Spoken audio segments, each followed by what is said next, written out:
So in looking at hamstrings and spinal health and how hamstrings affect the spine, we have Holly and Vita. And in looking at the two of them, you get to see the length of the hamstrings and how they affect the curvature of the spine.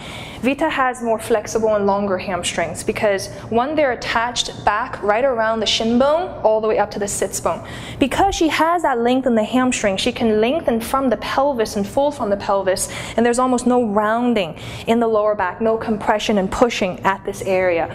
So in looking at Holly, okay, we get to see that some tightness in the hamstrings and what that does to the lumbar spine as well as the upper back. Because Holly's hamstrings are a little tighter, you see that it pulls the pelvis down a bit, and even here it's hard for her to straighten her knees without pushing the kneecaps back. Because her pelvis is angled downward a little bit, it starts to drag on the lower back, so you get to see more rounding both in the upper back and the lower back.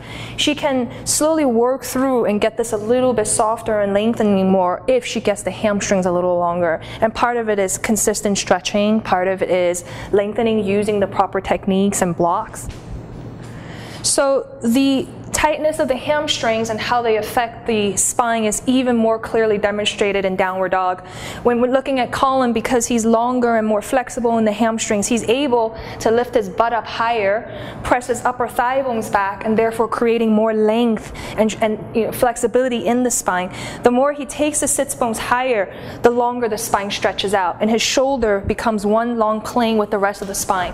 However, in looking at Craig, because the tightness of the hamstrings and the calves, one, it's harder for him to get his heels down all the way to the floor, and two, because this is tight, it's almost impossible for him to pull all the way back. Even when I give him a little bit of assistance to pull his pelvis back, you still get to see the rounding of the shoulders, you get to see the rounding of the back and how much tension is here. And so many people, when they do down dog, have so much pressure happening in the shoulders without much lengthening in the spine. So I would say Craig would need a lot more props and assistance in doing down dog.